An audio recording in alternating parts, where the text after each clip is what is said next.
Got you, Zig. Hey, here. Every day, Prim gets a little closer to letting us see her baby. This evening, I decided to start switching over her bedding from shavings to straw. I've noticed she's been a little bit extra uncomfortable these days. I know all of Prim's normal napping hours and was surprised to see her laying down and getting up quite a bit in the middle of the night.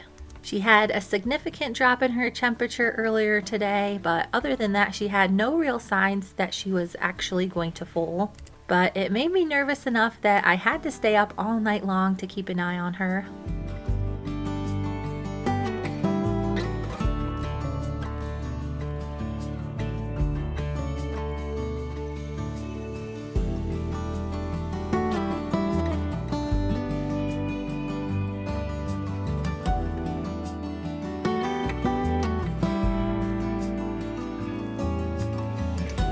Nigel! In the morning, I was pretty exhausted, and I was less than thrilled to see that Nigel had made his escape sometime in the middle of the night. You're not being a pest? You're being a good boy, Nigel?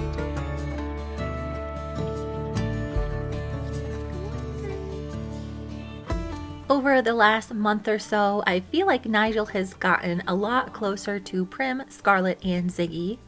After the foal arrives, I even have plans to put Nigel and Ziggy in their own little pasture because it does look like they're getting along pretty nicely these days.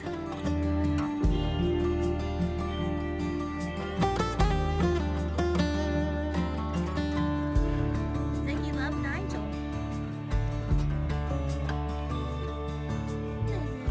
Ziggy has always had a little bit of trouble fitting in with the herd, and for some reason him and Nigel just really started to hit it off. Ziggy does not get along with Sparkler, and I really want Sparkler to have other mares for friends. If Ziggy and Nigel can pal around, that would be the best case scenario.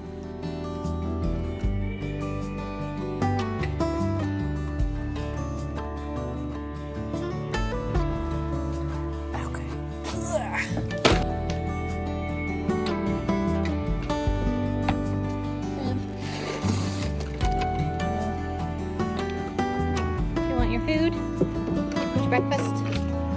Nigel, you hungry, little buddy? Get your boot, Nigel.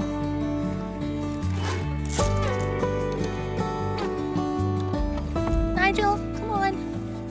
Get your breakfast, little dude. Nigel.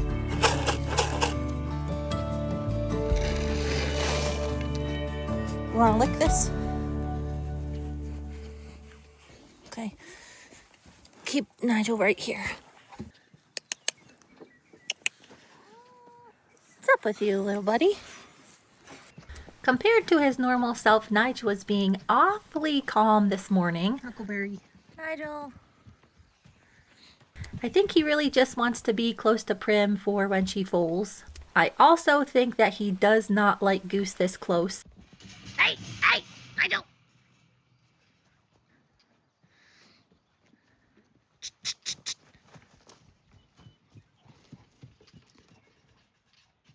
I've reinforced their fence several times, but Goose just keeps getting electrocuted and slipping out. Nigel doesn't like you, huh? I've also caught him teaching Sparkler how to undo the chain on her door. With our hay pile dwindling, all of these horses have started going out on pasture. I've been having to put up temporary fencing, and Goose just cannot be trusted on 1 or 2 strands of electric. It's pretty interesting to see how upset Nigel gets about Goose so close, but he really doesn't mind Ziggy.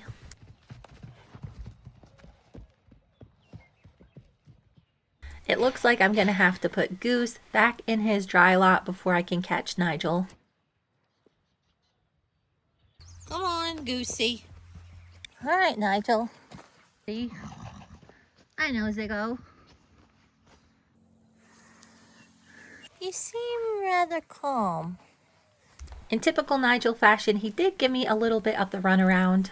I'm going to have to reinforce his panel attachment so he can't wiggle his way out. You're trapped.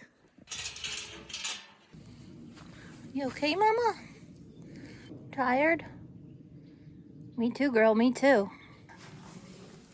Last night when I thought Prim might be foaling, I was a little bit on the frantic side. I've got all the supplies that I need, and I probably need to organize them better so I can just grab them on my way out the house. I was not out here in real life checking on Prim constantly. I was watching her on the security cameras. Prim likes me, but there's no way she's gonna pop her baby out if I'm just watching her like a hawk for hours and hours. After checking on her this morning, I'm pretty sure she's not gonna foal today. I'm pretty tired, but I do have a lot of chores I need to get done so the horses can continue going out on fresh pasture. With second breakfast soaking, I'm ready to get to work.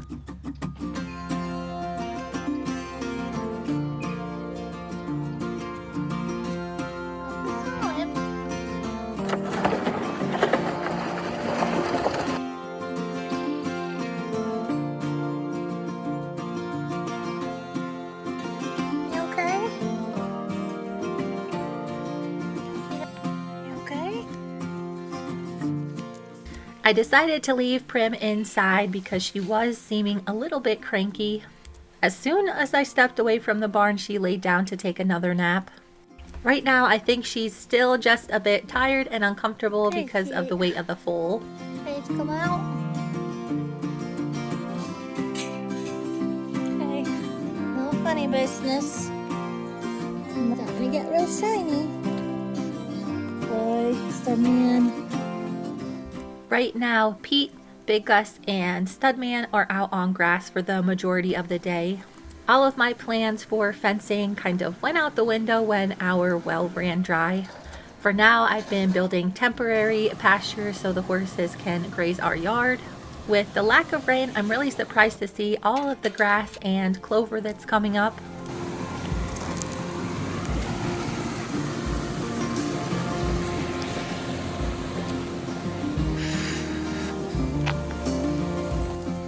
I was planning on replacing this entire fence line with new posts, but I finally come to terms with the fact that I just do not have time for big fencing projects right now. While I was working, I kept an eye on Prim on my phone.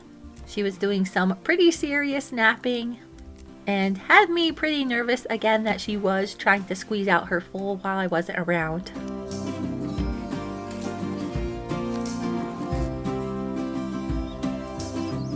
Until I can replace the whole fence line, I just put up some temporary electric fence. Most of the posts are still solid and it will be better to contain the horses than the temporary plastic step-in posts I have.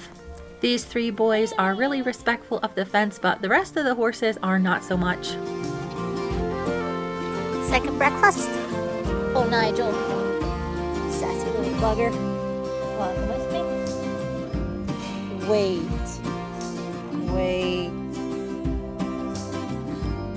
Okay, buddy.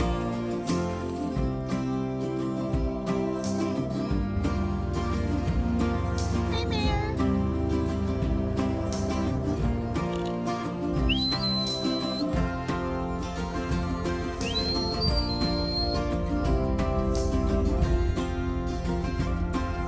Good boy.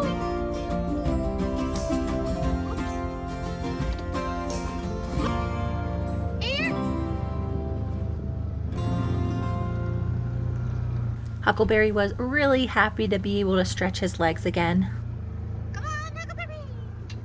He was going a little stir-crazy staying in the yard for the last couple of days. He seems to be on the mend and he does have a lot of extra energy. Boys. Hungry, Gussie? Little Gus and Stewie have been busy grazing down part of the arena. Earlier this week, I did move around quite a few of the down cottonwood trees. There are so many back here, it's pretty overwhelming, but it's good to see it start to clear up a little bit. Huckleberry stayed busy searching for animals in the bushes. Come here. While I was moving around some logs, I uncovered more old fencing. Just when I thought I have everything taken care of, another strand pops up. I'm really hoping this is the last of it. What do you find then? Luckily, I was able to remove most of this fence with the tractor, but there are a few strands I just cannot pull up. This is the reason that I haven't turned the horses out on the pasture yet. I have to go over every area with a fine-tooth comb because something like this can do a lot of damage. I believe there are 2 fence posts stuck in this bush, so I'm going to have to get creative on how I'm going to remove it.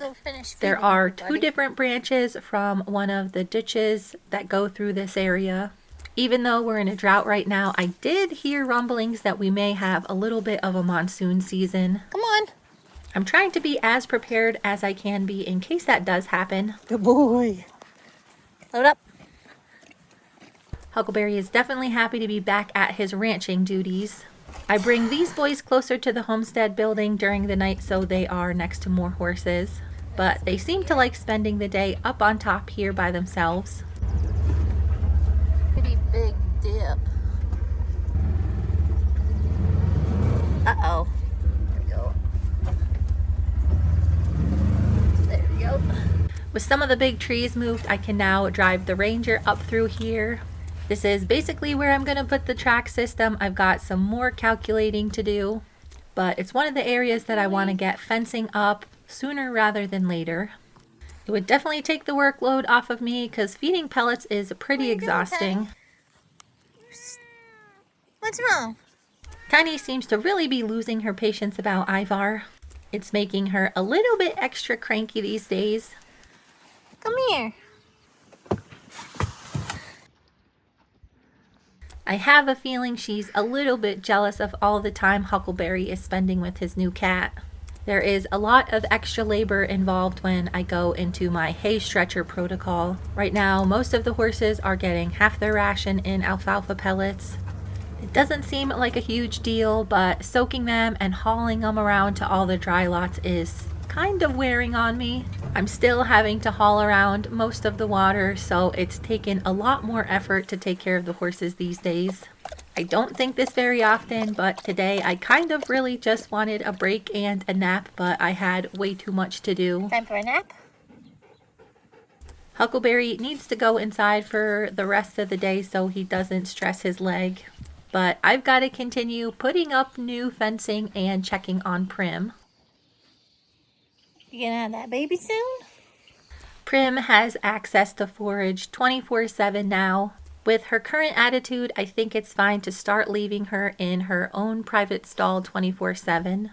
That means I am going to have to hand walk her so she can get moving around. I've got no time for a pity party today, so I better get back to work.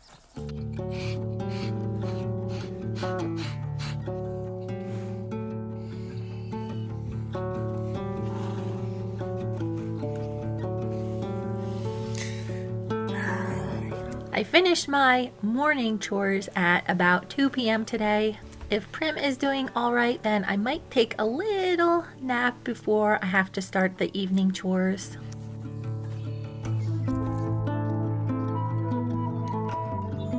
You're too nosy.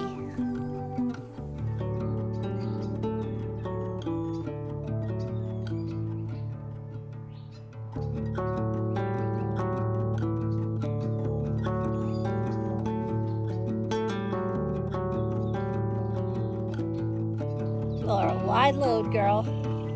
Let's see that big old belly. I still haven't gotten the blood work back. It's probably going to be next week.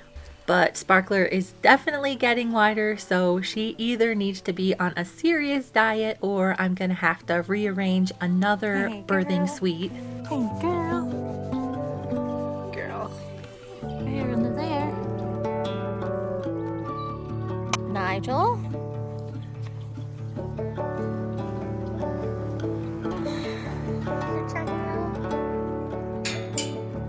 Going to walk?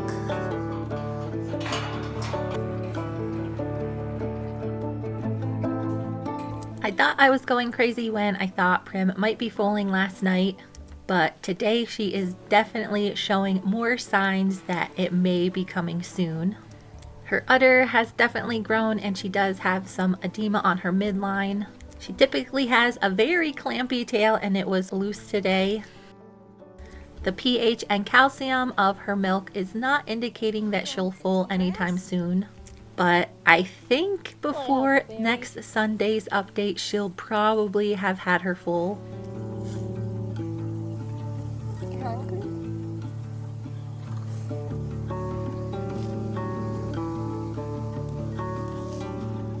Tiny. Come on.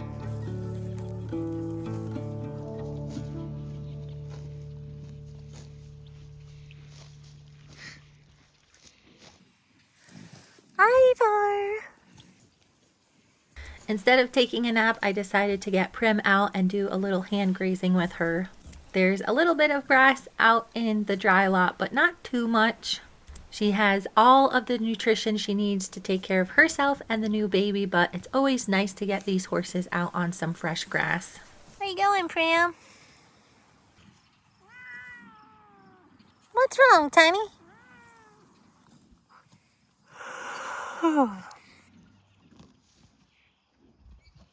I noticed that today in particular, Ziggy was extra worried about Prim. And as the day went on, Tiny continued to get more cranky by the minute. She's definitely jealous of Ivar. Come on, Ivar.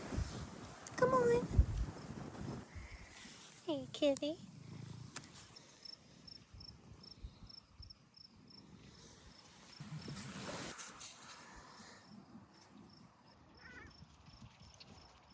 Well, better watch it, Huckleberry. Every once in a while, Tiny still likes to show Huckleberry who's actually in charge. She's being feisty today, buddy. Thankfully, Huckleberry doesn't take the cats too seriously. Even when they get a little bit sassy with him, Huckleberry usually keeps his cool. Hey, buddy. Good boy. Good boy. A cat being mean to you. It could also be that he's on his very best behavior so he doesn't have to spend more time resting in the house. Prim had a solid 20 minutes out on the grass, but she was not ready to come in. Mayor. Prim. Hey. Thankfully, at this stage in the game, she isn't moving at a very quick pace. Not time yet to go.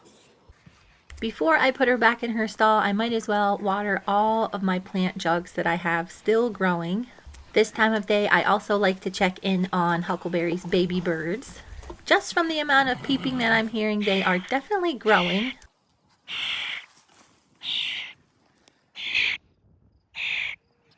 Unfortunately, some of my jugs are not growing. There's a handful that I forgot to water, and then a bunch of them that I think I drowned. I've been so busy with Prim that there have been a few days where I haven't been keeping them up. A few are showing some pretty extreme growth, so I think today I might crack a few open and see what's inside.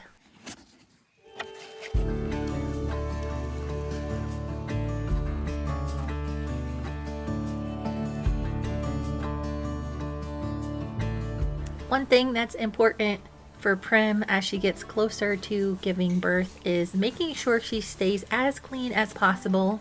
Newborn foals are extremely vulnerable. A clean feeding station is one of the more important things you can do to help make sure your foal does not get sick unnecessarily.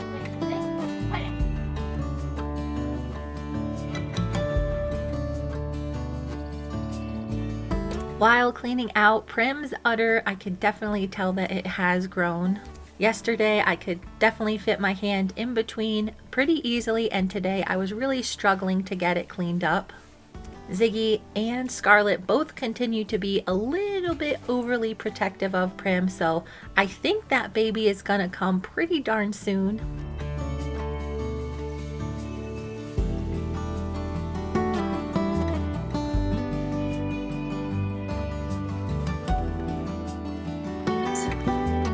You gotta stay in here.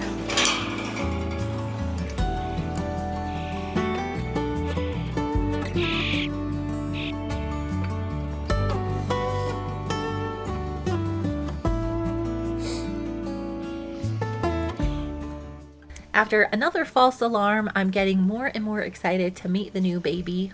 I'm hoping to welcome it into the world sometime soon. Make sure you guys are subscribed so you don't miss it. Thank you so much for watching, and stay tuned for the next video.